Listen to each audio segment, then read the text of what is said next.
মুখ্যমন্ত্রী নয়, আজকে মুখ্যমন্ত্রী সভার কেন্দ্রবিন্দুতে ছিলেন তৃণমূল বিধায়ক হুমায়ুন কবির। গোটা রাজ্য তাকিয়েছিল তার দিকেই। তবে নাটকীয়ভাবে সভা শুরুর আগেই দল থেকে বহিষ্কার করা হলো তাকে। এই প্রসঙ্গে মুর্শিদাবাদের রাম মন্দির করতে চাওয়া বিজেপি নেতা শাখারুখ সরকার কি বলছেন শোনাবো আপনাদের। নমস্কার। বলছিলাম যে এই বিগত কিছুদিন ধরে যে বাবরি মসজিদ নিয়ে গন্ডগোল, সেই নিয়েই তো আজকে হুমায়ুন কবিরকে বহিষ্কার করা হলো। সেই নিয়ে আপনি কি বলবেন? দেখুন, নিজের বহিষ্কার আর হুমায়ুন কবিরের বহিষ্কার এটা নতুন কিছু বিষয় নয়। হ্যাঁ, হুমায়ুন কবির সকালে বিকাল দুবেলা এ পার্টি ও পার্টি সে পার্টি করে।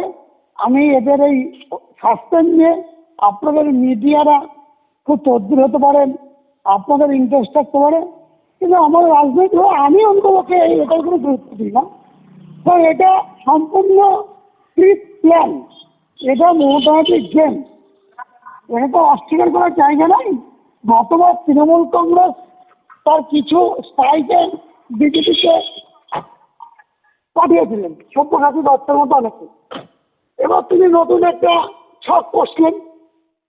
সেই ছকটা হচ্ছে হুমায়ুন কবিরকে সাসপেন্ড করা।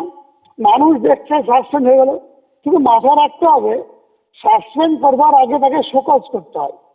আচ্ছা। তাকে শোকজ করেছি কিনা জানি না। হ্যাঁ, উনি তো বলছেন যে বাবরি মসজিদ উনি তবুও নির্মাণ করবেন। তো আপনি বলেছিলেন রাম মন্দির নির্মাণ, সেটা কি হচ্ছে? আমি কখনো বলেছি হবে না? আমি না। আগেও বলেছি, এখনো বলছি, বাবরি মসজিদের সঙ্গে মসজিদের সঙ্গে আমার রাম মন্দিরের কোনো সম্পর্ক নেই। মুর্শিদাবাদে হাজারো মসজিদ হোক, আমার কোনো আপত্তি নেই। আমি পূর্ণ সহযোগিতা চাইলে, সহযোগিতা লাগলে সহযোগিতা করব। ফিজিক্যালি, মেন্টালি, ফিনান্সিয়ালি আমার সব রকম ভালো লাগে। কিন্তু বাবর আমাদের ভারত মাতার সন্তান, সে যে দরবারই হোক, ইব্রাহিম নবীকে খুন করেছেন, কতল করেছেন ইব্রাহিম নবী।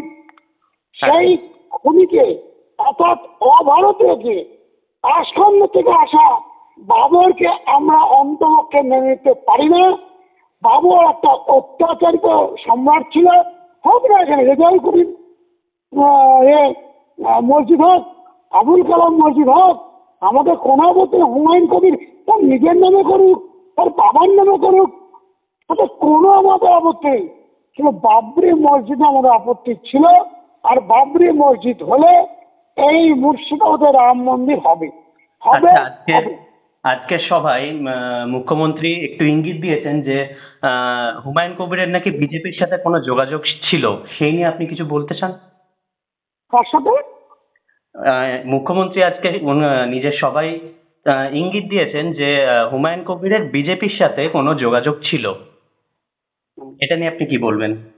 উনি একদম নিজের মতো করে নিজের চরিত্রটা বলেছেন, একদম ঠিক। হুমায়ুন কবির বিজেপিতে 2019-এ এসেছিলেন, এটা মমতা ব্যানার্জি নাটক করেই উনি বিজেপিতে পাঠিয়েছিলেন, এটা মাথায় রাখবেন। উনি প্রথমে কংগ্রেস করেছেন, তৃণমূল করেছেন, আবার দু একদিনের জন্য, এক মাসের জন্য কংগ্রেস করে আবার বিজেপিতে এসেছিলেন। সম্পূর্ণটাই দিদির নির্দেশনায়, দিদির রচিত নাটক মঞ্চস্থ হচ্ছে। এটা নিয়ে কোনো আতঙ্ক হওয়ার কারণ নেই।